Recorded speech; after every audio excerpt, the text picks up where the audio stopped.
Hello guys, welcome back to the session of idiom and phrase. तो देखिए, आज फिर से कुछ एडम्स और फ्रेज आपके लिए लाया हूं मैं। चलिए देखते हैं, बिना टाइम वेस्ट किए शुरू करते हैं, है ना। लगातार तो सेशन चल ही रहा है। तो और प्रीवियस जितने भी आइटम फ्रेज मैंने करवाए हैं, आप प्लेलिस्ट में जाइए और एक से लेके जो भी आगे आपको वीडियोस मिले उसको देखिए। वो सारे के सारे इंपॉर्टेंट है, जो कि आपके एग्जाम में बहुत ही काम आने वाला है। तो चलिए देखते हैं। फर्स्ट आज का आइटम है पॉमी डेज। पॉमी डेज का मतलब क्या होता है? पॉमी डेज का मतलब होता है अच्छे और शांतिपूर्ण दिन, है ना।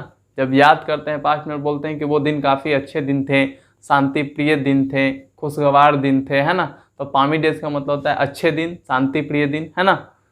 लिख लेते हैं इसको, ठीक है। ये हो गया मेरा अफ्लुएंट डेज, ठीक है ना। अफ्लुएंट डेज का मतलब होता है अच्छे दिन, शांतिपूर्ण दिन, यानी कि पास्ट का, ठीक है। चलिए नेक्स्ट, पैंडोराज बॉक्स। एक्चुअली इसका मतलब क्या होता है ना, समस्या का भंडार, है ना। बिल्कुल समस्या का जो भंडार होता है ना, जिसके पास हर तरह की समस्याएं मौजूद हो, कभी समस्याएं खत्म ही नहीं होती, है ना। तो समस्या का भंडार उसको बोलते हैं पैंडोराज बॉक्स, है ना। पैंडोराज बॉक्स मतलब समस्या का भंडार, अ सोर्स ऑफ प्रॉब्लम, मतलब जिसके पास समस्या कभी खत्म होने का नाम ही नहीं लेती, है ना। ये इसका सेंस है। चलिए देखिए next, part and parcel. Part and parcel का मतलब होता है अभिन्न अंग, जिसको बिल्कुल अलग नहीं किया जा सकता है।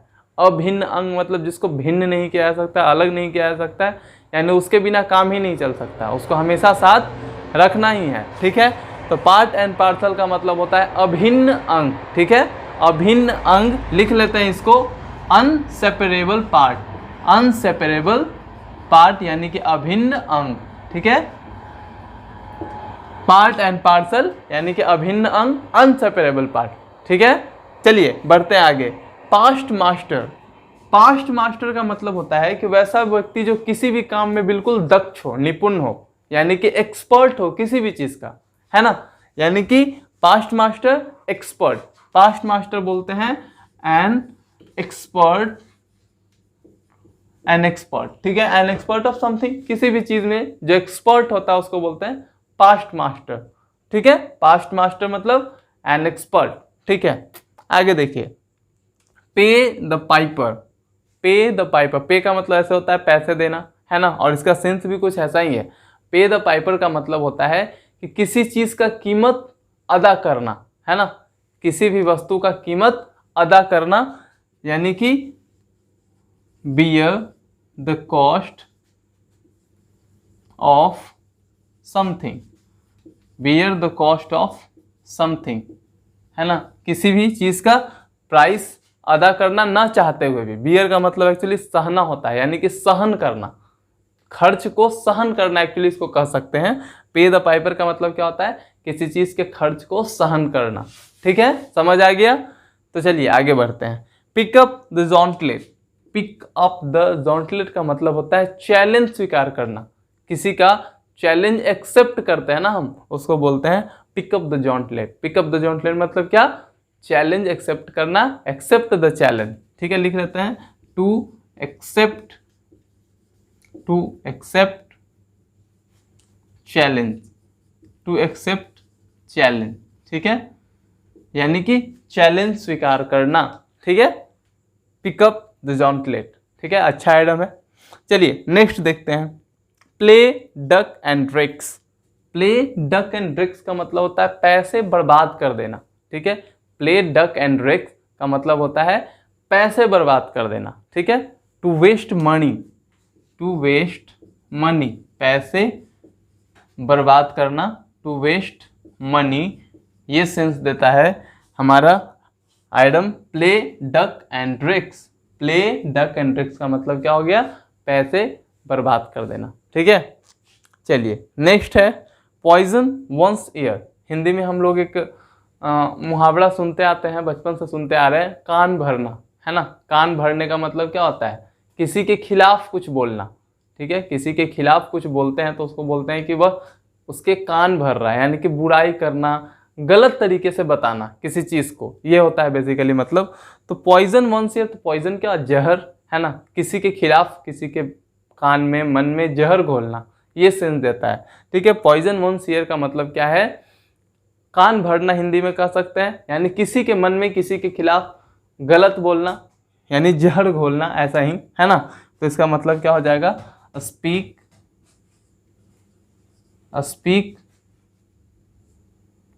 अगेंस्ट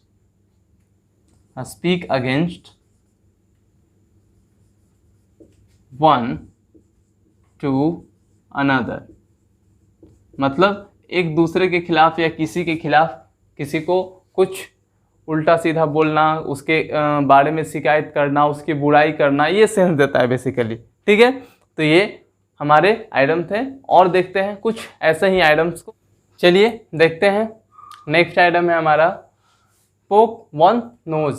पोक वन नोज हिंदी में हम सबने सुना है टांग अड़ाना, किसी काम के बीच बोलते हैं ना, किसी काम के बीच टांग मत अड़ाओ, है ना, टांग अड़ाना, ये सेंस देता है हमारा पोक वंस नोज। इसका मतलब बेसिकली होता है कि इंटरफेयर करना, किसी के दूसरे के काम में इंटरफेयर करना। ठीक है, तो पोक वंस नोज का मतलब होता है टू इंटरफेयर। ठीक है, टू इंटरफेयर, लिख लेते हैं इसको, टू इंटरफेयर यानी कि टांग अड़ाना। ठीक है, चलिए नेक्स्ट है हमारा pros and cons. Pros and cons अच्छा आइटम है, और इसका मतलब होता है कि किसी भी चीज़ का जो दो पहलू होता है, एक अच्छा और एक खराब, यानी कि निगेटिव और पॉजिटिव, दोनों को देखा जाए, है ना, यानी कि पक्ष में भी तर्क दिया जाए और विपक्ष में भी। प्रोज एंड कॉन्स का मतलब है कि किसी भी चीज़ के एक पॉजिटिव साइड को भी और एक नेगेटिव साइड को, दोनों को देखा जाए, है ना, दोनों के लिए, यानी कि for and against. For and against मतलब मतलब पॉजिटिव साइड के लिए और उसके निगेटिव साइड के लिए, यानी पक्ष और विपक्ष हिंदी में बोले तो। ठीक है, ये इसका सेंस है। प्रोज एंड कॉन्स मतलब अच्छाई भी बुराई भी, मतलब अच्छा पक्ष भी बुरा पक्ष भी, निगेटिव पोर्शन भी पॉजिटिव पोर्शन भी, है ना, ये सेंस देता है हमारा प्रोज एंड कॉन्स। नेक्स्ट है हमारा पुल वंस लेग। पुल वंस लेग का मतलब होता है बेसिकली खिंचाई करना। दोस्तों के साथ हम लोग मस्ती मजाक कर रहे होते हैं ना, तो उस टाइम किसी को टीज करते हैं, एक्चुअली जिसको बोलते हैं छेड़ना मजाक में, है ना, तो उसको बोलते हैं खिंचाई करना, है ना, खिंचाई करना को बोलते हैं पुल वंस लेग, यानी कि टू टीज समवन, है ना, टू टीज समवन यानी किसी की खिंचाई करना, वो सेंस देता है हमारा पुल वंस लेग। देखिए नेक्स्ट आइटम है, वो क्या है, put a spoke in one's wheel. Wheel मतलब तो सबको पता है, पहिया होता है।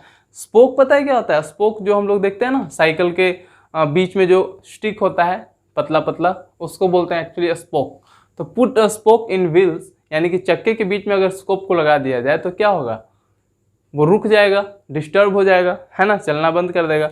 तो एक्चुअली इसका सेंस वही है, बाधा उत्पन्न करना। ठीक है, put a spoke in one's wheel का मतलब होता है बाधा उत्पन्न करना। क्या, बाधा उत्पन्न करना, मतलब किसी काम में खलल डालना जिसको बोलते हैं। ठीक है, तो इसका मतलब हो जाता है टू ऑब्स्ट्रक्ट। ऑब्स्ट्रक्ट मतलब होता है बाधा उत्पन्न करना, ऑब्स्ट्रक्ट, टू ऑब्स्ट्रक्ट मतलब बाधा उत्पन्न करना, खलल डालना किसी काम में, है ना, ये सेंस देता है। चलिए next, put in a cold storage. Put in a cold storage इसका मतलब होता है किसी काम को पेंडिंग में डाल देना, है ना, लटका देना, बोलते हैं ना, किसी काम को लंबित कर देना, है ना, किसी कार्य को लंबित कर देना, इसको ही बोलते हैं put in a cold storage. यानी हो गया keep a work in pending, यानी किसी काम को लटका देना, लंबित कर देना, है ना, उसको कर मतलब लंबित करना मतलब होता है पेंडिंग कर देना, है ना, अटका देना बिल्कुल, है ना, ये सेंस देता है हमारा put in a cold storage. देखिए next, put the cart before the horse. अब इसको समझिए, हॉर्स और कार्ट, घोड़ा गाड़ी सबने देखा है, और घोड़ा आगे होता है और उसके पीछे होता है उसका गाड़ी, और अगर क्या करे, गाड़ी को उठा के आगे कर दे और घोड़े को पीछे कर दे, तो ये क्या कोई सही तालमेल नहीं दिखा रहा है ना। तो यहाँ पे ये जो आइटम है वो ये सेंस दे रहा है put the cart before the horse. Horse से पहले गाड़ी को रख देना, इसका मतलब क्या है कि बिल्कुल उल्टा पुल्टा, है ना, उल्टा पुल्टा काम करना। इसका सेंस भी वही है, जो आइडम बता रहा है सेंस भी वही है ना, यानी कि उल्टा पुल्टा काम करना, उल्टा पुल्टा काम करना। टू डू समथिंग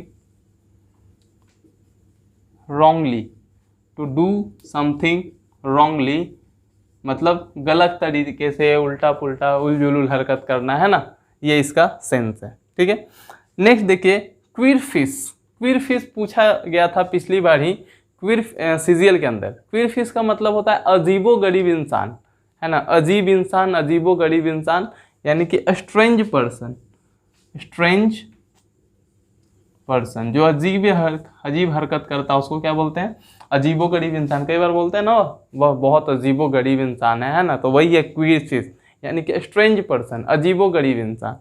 ठीक है, और आज का हमारा जो लास्ट आइटम है, read between the lines. Lines तो सभी पढ़ते हैं, लेकिन रीड बिटवीन द लाइन का क्या मतलब है? रीड बिटवीन द लाइन का मतलब होता है कि किसी चीज़ की या किसी भी चीज़ को हम पढ़ रहे हैं उसके अंदर जो छुपी हुई अर्थ है उस चीज़ को समझना।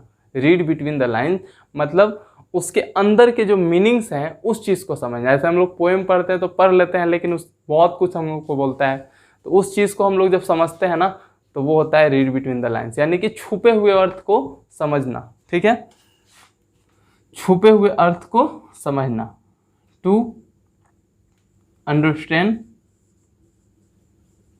To understand the hidden meaning, यानी कि छुपे हुए अर्थ को समझना, ये सेंस होता है रीड बिटवीन द लाइन्स का। अच्छा आइटम है, इसको आप लोग याद रखिएगा। और ये कंप्लीट हुए आज के हमारे आइटम।